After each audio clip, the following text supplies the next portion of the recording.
we know with Feige taking over Marvel Studios or Marvel Entertainment in general as a whole. So yeah, Feige took over. He brought everything out, restructured Marvel TV. You all know that story. What's come out in the last couple of days is Marvel Animation, which is still under entertainment and all that. Has I think it's the head of it, Court Lane, has exited Marvel Entertainment and Animation and all that. Dude's been there since I think 2010. Essentially, everything in the last decade that people haven't liked, the guy's gone. Yeah. So he be go. He ain't come back. So hopefully you'll get someone else that can actually, give us decent Marvel animated stuff because they have been lacking. Oh yeah, that's the one thing they haven't conquered yet. I would say, well, they did that. I say conquered. You had us Mighty's Heroes. Everyone loved it. People have been begging for that to come back. Disney Plus. If you don't do it, what you do? Yeah, I have a feeling that a lot of stuff, companies like this, there's always once there's a turnaround. Usually it's a long time, but I think this is the time for fresh new faces. I mean, with the Iger exiting or stepping down his term, which is, for better or for worse, it's a thing now. But it's just. Sorry. I think it's. You really don't like the old cartoon. Yeah, he hates it. It's just that's the sound he makes when he's. Don't like how I'm a Spider-Man. But I think this is just another it happens in every company where a certain amount of time people just have to they have to do a rotation of people, and this is I think this guy's had a long enough time trying to build that part up, and I think for better or for worse, I think there needs to be change of guard. I mean, there's going to be. I'm not entirely sure if he's the one. I assume he's the one responsible for all the anime or the faux anime. It's not really anime. It's it is faux anime because I think the companies. Actually, no, I take it back. I think there was a joint effort with a Japan animation studio. Yeah. But it didn't have that feel. No, it felt very American trying to do Western, yeah. But there's gonna be a lot of changes going on in the next couple months to a year. For the studio, So, I mean, you're gonna see a lot of changes. I mean, people coming and going all the time. So, I think a lot of these people that are leaving have been here for decades. Yeah, definitely. And it's kind of time to rotate. So you gotta. And I think animation. Stop yourself from being stale. Yeah, and I think the animation side is probably, it's gonna have. And my feeling is that it's gonna. I think there's a lot of good things down the pipeline for what they have for the animation side. Yeah. That's gonna be specifically to Disney Plus. So there's gonna be a lot of animation, Star Wars. And Marvel and original content, So, we'll get to Star Wars animation later on, actually, because I am not impressed, to be honest. Get to that later on. I'm slightly mad about it. But yeah, this guy, he became director of creative development in 2008, which is kind of coincidentally right where they stopped, the animated movies stopped being good, and it's just that's clearly kind of a cutoff. And then became the vice president of animation and family entertainment in 2016. Yeah. So. I don't know. I think the people that are coming in, I think that I think the studio's in good hands. So I think Oh yeah, definitely. And I trust whoever comes in that they're trying to build the brands. They're not just going to bring in any Joe Schmo to run this section of the studios. I just anything new is kind of good, right? Sorry. yeah. I was just gonna say don't follow what DC's doing. Don't try and take old stories and put them in one big thing. Just the way not been a fan of what DC's been doing with their animated movies. People like them, cool. Last good one for me was Red Hood, but like, just take the general idea, you know, take a storyline, don't like try and fit it in with the current way of the comics are going, because I think you lose a lot of the charm from the old stories. Like, you know, adapt. I don't know. I think the upcoming What If stuff is like a good starting off point for where the animation studios are going to be. So I think a lot of people are going to love. I mean, like, I say that with every bias bone in my body, but like, you're gonna love this, and everyone's say no. Yeah, it sucks, man. You owe me. Yeah, I think people are gonna love what those what ifs are. I think there's like a treasure trove of like stories that you can tell in that style. You know, that you can't necessarily always tell in real life. You know, live action. So I think from here on, I think the what ifs are going to be a really good template for what the future's holding for that. As long as they don't all have that same animation style, because I like the what if style, but make that solely. Yeah, I think that's going to be the aesthetic of that show. You know, so if you bring Earth's Mightiest Heroes back, do not. You can maybe change the art style of Earth's Mightiest Heroes. It's not the best. It's got a quirk and a charm to it that fits that show. Keep it. Don't do what Young Justice did and slash the budget, so you have to really like show your hand in that series. But like, no, I think that if that Earth's Mightiest Heroes does come back, it's gonna stay the same for the most part. I mean, there's not gonna be a lot changed. I think that's what people. I think when they remember when they changed the animation style with that new series. I think what did they call it? It was like a semi sequel to the cartoon. I say they tried saying it was a sequel. It's like, this doesn't make sense. Yeah, so, like, what are you doing? I think they learned their lesson. I think there's a fan base for that art, for that animation style, and I think that's kind of like like you said, the charm of it. Like if you slap the name on a show and you put a different animation, it's not the same art. It's not the same cartoon. No. You can improve on it, yes, but I think they're going to keep it. If it does come back, it's going to stay the same. Oh yeah, it's just going to improve a little bit. Especially if because if they bring it back and they don't do what they've been teasing all this time that they were going to do, like the Fantastic Four and the X-Men, like if you change how it looks, then like, you're going to get. Well, there's going to be a lot of people that are like. People are familiar with that brand.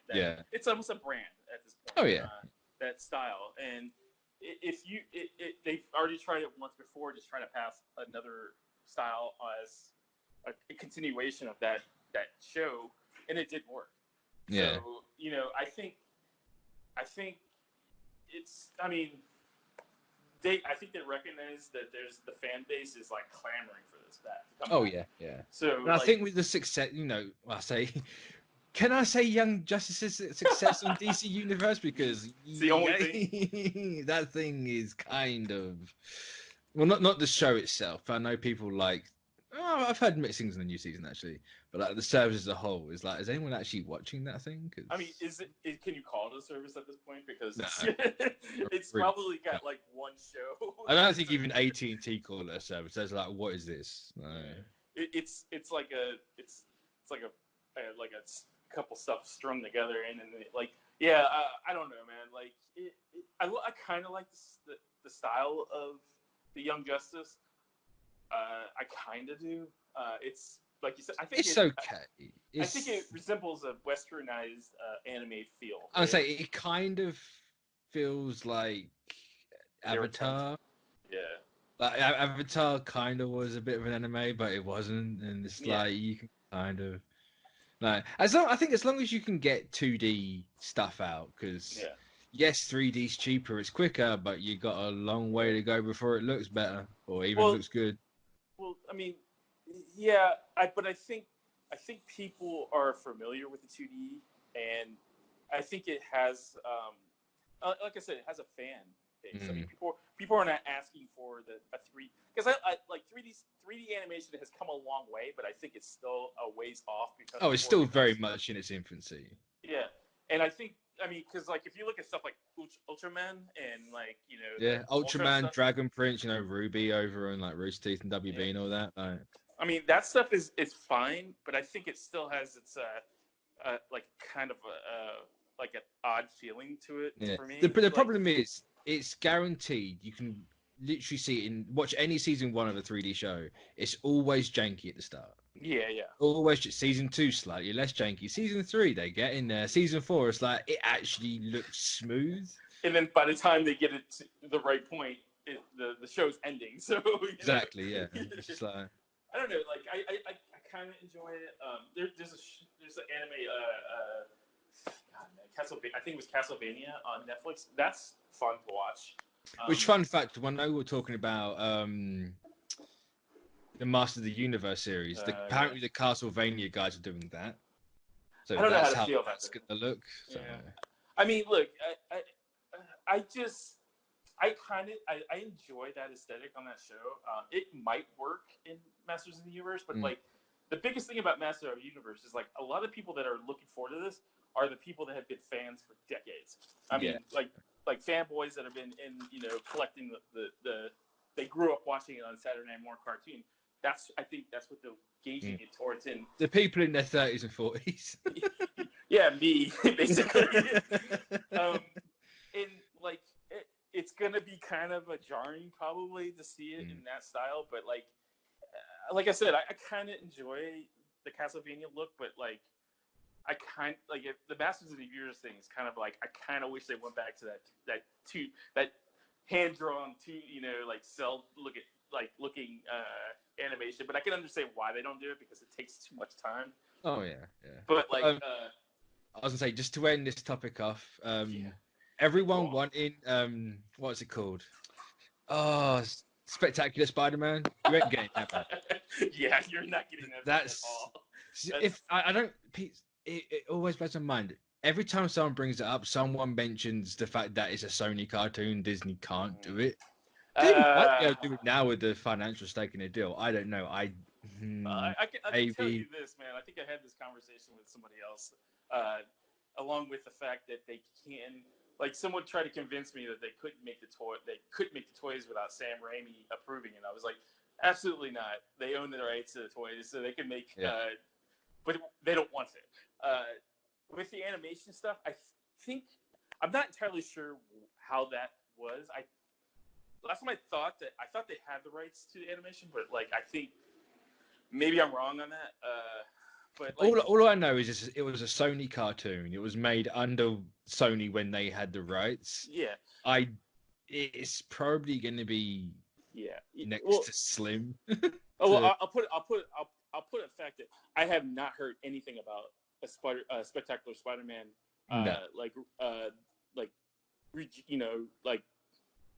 revival. Yeah.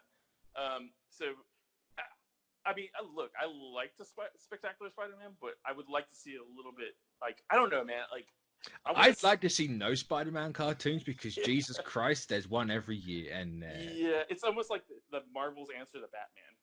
Yeah.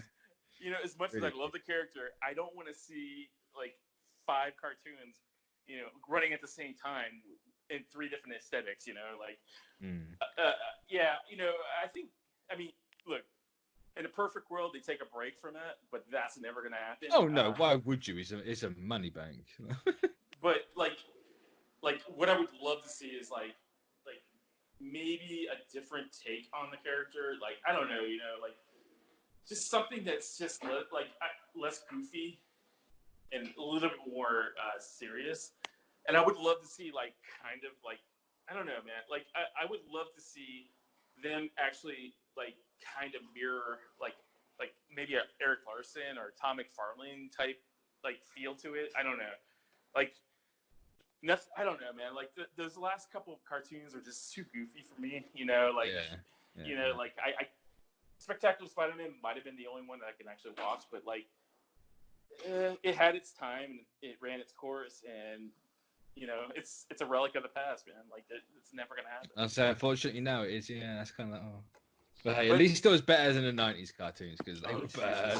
They were bad. People praise that 90s Spider-Man one. It's like, no, that was bad. those are the same people that went back and said the 90s X-Men cartoon was the greatest, and then like rewatching on Disney Plus. Be careful with that one. That gets people heated to no end. I will push that button because I was one of you guys, and then I actually went back and watched. Growing up with that show, it was fantastic. Going back to it, it's rough. Yeah, it's hard. Rough.